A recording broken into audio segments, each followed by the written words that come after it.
Hey and welcome. Miss Kira Speaks. Look, few quick asks before we get started. Watch the videos till the end, subscribe, and turn on your notifications. This is another late night, y'all, but I think what I'm going to do this time is record it and then get up and edit and upload it in the morning because y'all are not watching it when I put it up late anyway. But without any further ado, we are here for another episode of Marriage Bootcamp Hip Hop Edition, Season 18, Episode 3, titled Public Enemies. It's day 3, y'all. Everyone is waking up. Treasure is sober for her meeting with Judge Toler. Moni and Amber, they're in the kitchen and they're discussing Tough resenting Moni for no longer helping him with his career. And I played devil's advocate at the end of the last recap. But as I said earlier in that same recap, Tough is a grown-ass man. So why couldn't he help himself get to where he wanted to be? But anyway, Moni doesn't know if they can move past this boulder, and then Treasure comes in and joins them. We have a quick scene where we see Neri discussing with Nori how she bonded with Treasure and that she hopes everything goes well today. So Judge comes and she gets Treasure, for their meeting, and Judge Toler tells Treasure that she's worried and she asks her if she's aware of her actions when she drinks. Treasure says she's aware. She says she is shy and socially awkward, and the drinking gives her liquid courage. She says she developed social anxiety after being a dancer and being on reality TV. Judge says, listen, I understand being shy and I understand being socially awkward. And it seems Judge prefers, the one-on-one scenario better herself. But she tells Treasure that she had to learn to ride the fear. Your anxiety goes up and it will go down. Ride it. She tells Treasure, you're beautiful, you're intelligent, you have capacity and entree, but you have an issue. And she's like, don't let the alcohol stop all the rest of that. Judge asks Treasure to cut down on the drinking. And Treasure, she receives all of it. She, doesn't have a problem, she doesn't have an attitude, it's cool. I really like Judge Toler. She's straightforward, but I've never seen her really be mean. So I think that's why most people can receive most of what she's saying. So Treasure joins the group in the kitchen, and Nori says, she's quiet, she's different. And Treasure's like, it's nothing new, she's heard it before from her mother.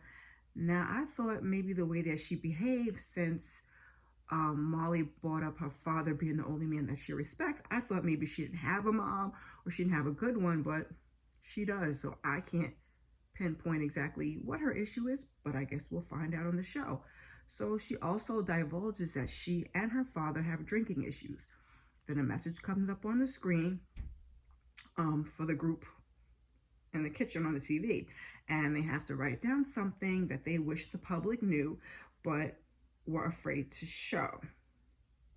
They have to put it in an envelope and don't tell anybody what they wrote. After they're all finished doing that, it's time for the couples to head for the front driveway. It's time for another exercise. We see life-size cutouts of each person. And Nori's like, hey, he's like, I look good. And he's like, heck, everybody look good. So he knew there would be a bad twist. The exercise is called No Love, and they have to tag each person with the word that they think best describes their opinion of them there. Moni basically says that, she knows someone is going to take something to heart. And I agree, especially once we get to see what the actual words are. So a few of the words that they had were interrupter, uninspired, fake, reckless, confrontational, and trashy. So Brock, he gets interrupter, he gets fake. Amber gets reckless, she gets confrontational and trashy. And Brock and Amber seem to be getting a good bit of the not so nice or not so positive words. Not that anybody else didn't get any, but they seem to be getting the most. And Dr. Ish tells us during the exercise that perception is reality. That celebs, they basically live in a fishbowl, whether it's their personal lives and their relationships on display, and that they can't block everything out. What he said, says once what others think becomes more important than what you know, that your relationship's in trouble. So the exercise continues. The next word is trashy, and everybody hesitates. Like, nobody wants to get up there and be the first one to put anything because, they're going to hurt somebody's feelings. So Moni decides to step up first. Amber gets thirsty. And so does Treasure, who says she got the most. And Molly also gives Brock thirsty. And Brock thinks it's because of his sexuality. Dr. Ish, asks a few of them how it made them feel. And he tells them that they're just not random words. These are all words that he found online that the public has used to describe at one point or another each and every one of them. So this is the world's perception of them, we find out. So we go back in the house, and Amber and Brock, they're tight. I mean, super offended. Dr. Ish and Judge Toler are watching on the TV, and Dr. Ish says, when you allow other people's perceptions to change who we think we are, we lose ourselves, and then we act up and we act outside of ourselves. And it's kind of similar to what he said earlier. Just trying to drive that point home. So Molly's in the house with those darn shades on, and Tough is there, Treasure is there, and somehow the fact that Brock says he's been to Molly's house for like a party or something comes up, and Molly makes a point to say that he did not know him like that. Like, he didn't know him, he didn't invite him, he was there, he's cool, but it just seems so strange, and Molly came off as so fake at this point. So Amber and Brock, they come downstairs and they start to confront everybody. Brock points out that Molly was upset when people labeled him a diva during the exercise earlier. And then Molly's like, he's like, ain't no bitch, ain't no girl. And Brock points out, Molly's got his nails polished, and, he talks about his prissy attire, and Molly, he ain't like none of that. So in the confessional, he says Brock is emotional and sensitive, which is a trait of bisexual people. Treasure looks at him. She's like, asking him why he feels that way. And he says because he feels bisexual people they have both male and female tendencies. So Treasure, she doesn't agree. She doesn't think that Brock is sensitive, and he just wants to be showed respect. Brock doesn't want to be viewed as less of a man, he says.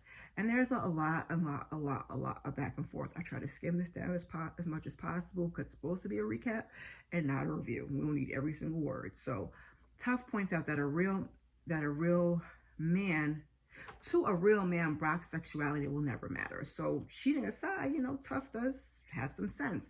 And Molly just screams insecure. Tough says he doesn't, if Brock's good, he's good. He doesn't want him to feel less or threatened and not be able to be himself. So now it's time for the boot campers to meet by the pool for another exercise. Dr. Ish discusses public persona versus who we really are. And earlier they were asked to privately write down something about themselves they wish the public knew. So they put the letters in the bottle, and the bottles are in the pool, and they have to retrieve the bottle and read the letter out loud, and then guess who wrote it? Everybody is complaining how cold the water is. So Nori's up first, and he gets, I wish the public knew more about me as a person and not a persona. Yeah, I'm rough around the edges, usually closed off, but I have one of the most fun personalities. Turns out this is Tough. He doesn't want people to take his laughter as weakness, and Dr. Ish challenges him to show all the way up for himself. So next we get, I wish the public knew I hated social media. It's a necessary evil in my life, and that I hate public displays of affection. Everybody is shocked to find out this is Treasure. They're like, but you're, drinking and crying and all these things. And she's like, the alcohol helps her to display that public affection. And, it's her alter ego, and it gets her out of her comfort zone. And Dr. Ish is like, well, do you like that? And she admits, sometimes that she enjoys being out of her comfort zone. Next, I wish the public knew I was going on a reality show soon. Another one besides this one. This was Neri. And we all know she and Nori are also currently on Love and Hip Hop Miami, which is one of the ones I don't really watch. And hers was a little superficial, but she also, you know, wanted people to know that she's going to be paying the bills too. So there is nothing I wish the public knew about me, because I live and display my life for what it is. I manage myself and others, so I just want to be me. This was Molly. Dr. Ish points out the part about him managing himself, and Molly seems so disingenuous. Like, he makes me tired. But he does point out that he was a foster child, which does speak volumes, and so that's probably part of the reason he is the way he is. I wish the public knew I would big up he basically would rather big up other people, and he hates to get compliments. It was Nori. Dr. Ish asked him why, and then he says he had the same struggle, and he learned recently why. That part of the problem was that he didn't really feel like he deserved it, so it made him uncomfortable. And Nori's like, that's deep, and Dr. Ish is like, you know, listen, don't run from it. So the next one is, I hide from the public that depression sticks with me. Amber reads it. Dr. Ish asked him to guess who it is, and Brock's like, is that you? It is. Amber got her own bottle, and she says, you know, she's one of the strongest people in her family, and she cries, and Sis is tired. She's tired of being strong, and she's tired of hiding how she feels, and Black woman, you know, it's all a lot, and she, you know, she's a single mother, it's all on her shoulders. So the next one is, I wish the public knew that I was never sexually active with my partner and other people at the same time. This was Brock. He doesn't like being painted as DL, but I also feel like he was kind of like wrote that for Amber, because he wants to protect and defend her also. He really does. I wish the public knew I was very seriously mentally and physically abused while in another relationship. This is Moni. The public only sees one side of her, but she says she is vulnerable. Dr. Ish apologizes and says she didn't deserve that. She didn't. Nobody deserves that. And they discussed the shame behind such an admission. And she said, you know, he asked, has she ever told anybody? And she says, no, Tough is the only person she told. And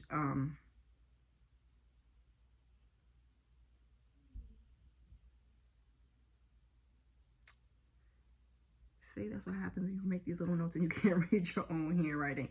So she says that he added to the pain instead of honoring it, because Dr. Ish flat out asked, and this doesn't sit well with Tough. So Dr. Ish discusses the importance of being kind and patient with the partner that's gone through things like this while, you know, they do the healing work. And then, you know, he continues on, he's speaking to them, talking about the exercise and everything. And he says, you know, own your story. Don't let the shame consume you. So they must later report to the boot camp room. The life-size cutouts are back. The exercise earlier was about public perception. Judge Toler joins, and she tells them, you know, they did good work. They want to remind them that the one opinion that really matters or counts is if you could see yourself through your partner's eyes. I mix those two sentences together. They want to remind them of the one opinion that counts, period, hard stop. What if you could see through your partner's eyes? Also, hard stop. Yeah, okay, we got it, Kara. So they have positive words to describe their partner. The word is impressive, and this was Nori's word for Neri. Now, I'm not sure I agree with the reason why he gave her that word, because it was basically for putting up with him. So I was like, that's a little selfish, but we'll go with it. So Neri gives him the word loving. Moni gives Tough sweetheart, and she tells them about last night, how she kind of like opened her eyes and he was putting the covers over her and just, you know, caring for her. She tells, Tough says, you know, it's nice to hear good, you know, the good things. He gives Moni strong, and he says that she let what happened to her increase her strength. And at first, by her face, I thought that maybe she would be upset, because we were talking about like turning a positive into a negative, or maybe like Amber, she was tired of being strong, but she received it. She appreciated it coming from him. And she says, you know, let the person who means the most to you impact you the most. Amen, Moni. Had to write that down. That was super important. Amber gives Brock strong-minded, and she says she likes a strong man. Brock gives her amazing mom. She likes it. Everybody's feeling the love. Molly gives Treasure sweetheart, and she gets teared up because he says, she really cares about other people's feelings. She gives him giving. She says, he gets paid, but he does a lot for no benefit. That was surprising to me. So Nori's like, he at that moment, he understood the assignment, that basically your partner's opinion is the only opinion that matters. And Judge is like, you're getting it, like follow his lead, guy, he's getting it. But she wants him to make sure that he makes sure that Neri is seen and heard. She says she's proud of Treasure. She didn't think that she could do it, but she did it. Everybody's like, they also didn't think, but she, she got it done. She tells Amber and Brock that they need to stay centered in where they are, even when they're, when something is irritating, because, the exercise, they got so, like, they were fine, and then all of a sudden they got bent out of shape, and that's life, and we all do it. But, she's like, just, pay attention to that. So she's not sure what Moni and Tough are getting ready to do, but she tells them to figure out what they need to resolve amongst each other. And then Dr. Ish and Judge, they leave, and everybody decides, they're going to chill, and they go outside. So Nori talks about boot camp, and, he's the guy, how the program works, and he's the guidance counselor of the group. Brock joins them, and then all of a sudden it escalates. He starts somehow questioning Molly's sexuality. We're back to that. I don't even know how we got there. And it kind of goes off there, because after that, my brain was like I was like, what is this that's going on here? And I watched it twice. So, because the second time, I didn't take notes the first time. And then we see Brock is talking to Amber in the room, and Molly's outside talking to everybody else. Like I said, that made my head spin, because, like, I don't know what it is that Molly is hiding, or why he comes off so insecure. Brock we get, which I don't understand why he doesn't just, these doggone kids, why he doesn't just stand in who he is. Him and Amber can be friends and then find their own relationships. Like, I don't think the two of them are meant to be together in a relationship, and he deserves to be happy. He deserves to be comfortable, period. So I enjoyed the episode. And, I like the wisdom that we get from Dr. Ish and from Judge Toler, but also, the exercises and watching the group help each other out. It's refreshing. I told you I like this show, so I'm going to try to stick it out, as long as they don't start getting too ignorant and stupid. I hope you'll come back and join me next week for episode 4. While you're here, please check out some of my other content. Thank you. Before you go, share, like, subscribe, drop me a comment in the comment section, and I appreciate you. Peace.